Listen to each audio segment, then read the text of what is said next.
Bon, Bouladja ni Saful, j'ai tout lu kebete kanu vidéo par rapport à l'histoire de Bouladja. J'ai devant moi un vieux du quartier et je lui donne la parole, manakano là, l'histoire qui est le quartier. Bon, il doit me dire ça, comme il y a un Romako, l'histoire de Bouladja. Man ijam yo meno par le vieux moni nya yo ka sankana ko bon ensemble kana ko l'histoire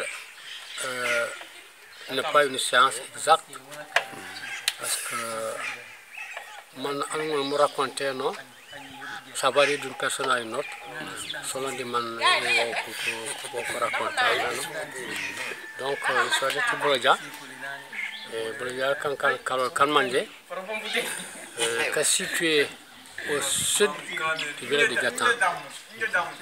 Provenance c'était parmi les quartiers à s'installer dans ce village. Donc Bouladja quand kapur mo lagi isu yankone gieko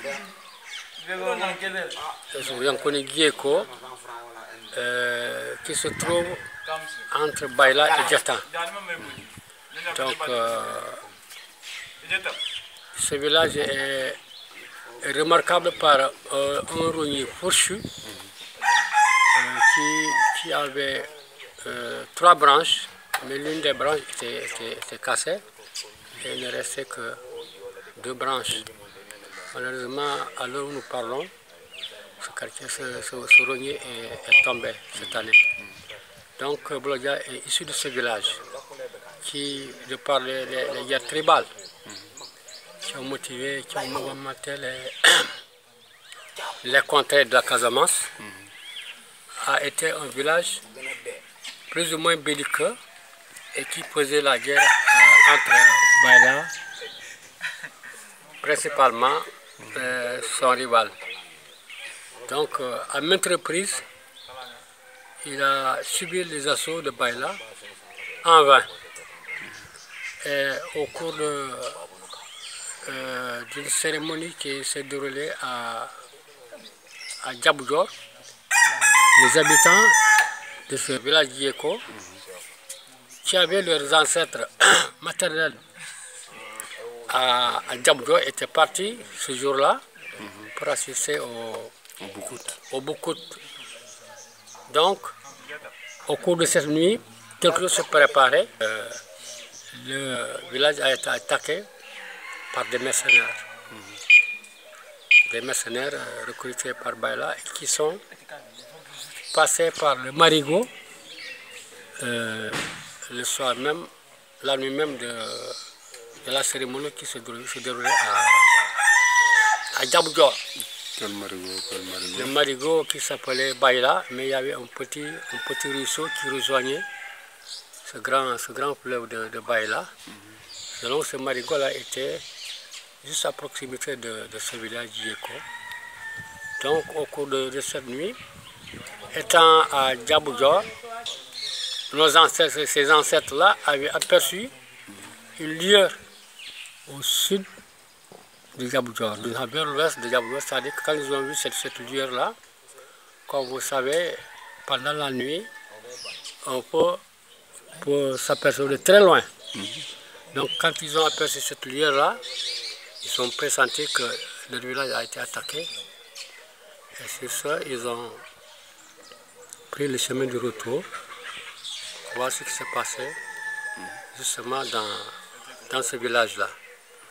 Juste arrivés dans ce village, ils ont trouvé que les mercenaires avaient incendié tous les greniers où il y avait leur vivre, tout ce qui avait comme réserve, comme bétail, a été emporté.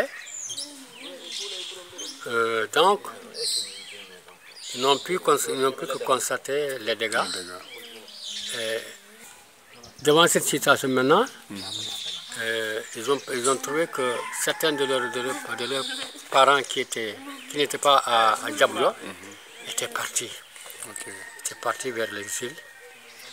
Donc, les seuls rescapés, qui étaient ceux-là qui étaient à Diablo, et avaient aussi pris le chemin pour gagner d'autres villages. Et donc, Bouladia, quelques vieux, qui étaient les derniers à partir pour rejoindre le parent, qui sont partis les uns vers le côté de Blou, les autres du côté de comment ça s'appelle, Telloum, Katinon. Donc, ils ont pris le chemin là pour commencer à poursuivre leurs parents, arriver juste au niveau de Gatan. Des gens les ont vus et les ont arrêtés.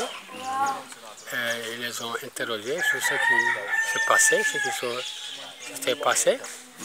Eux-mêmes, ceux même de Gatan savaient que les villages venaient d'être pillés. Et donc, ils leur demandaient où est-ce qu'ils allaient. Ils leur répondaient qu'ils suivaient leurs parents, qui étaient partis vers d'autres villages. Ainsi, ils leur ont dit, c'est pas la peine, comme vous êtes des voisins, on ne peut pas les laisser partir. Vous pouvez venir à Gatan pour où ils vont leur donner des terres où habiter. Puisque il vous manque le lieu d'habitation, on peut vous donner une partie du village où vous allez vous installer. Et pour maintenant, les zones que vous devez cultiver les rizières, vous avez vos rizières. Donc vous pouvez continuer à commencer à exploiter vos rizières, vos champs, ne serait-ce que vous allez rester à Gatan. Maintenant, les rizières vont toujours vous appartenir parce qu'une partie des rizières a été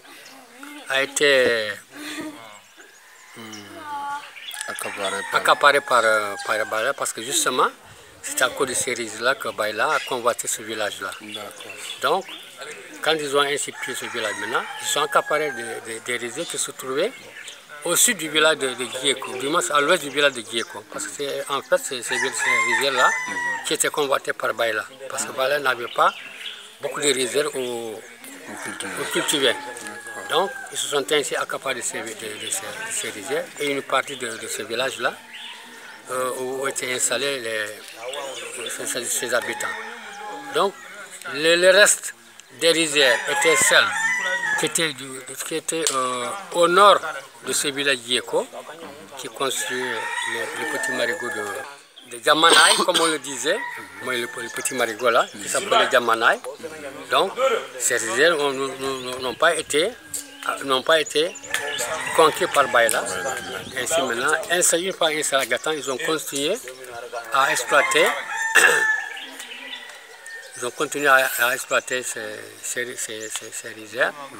Et aussi les champs qui se trouvaient à l'est de ce village de Guieko ont continué à leur appartenir.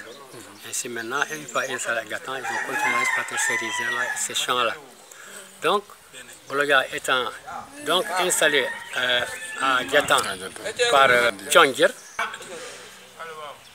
on continue à y vivre jusqu'à l'heure où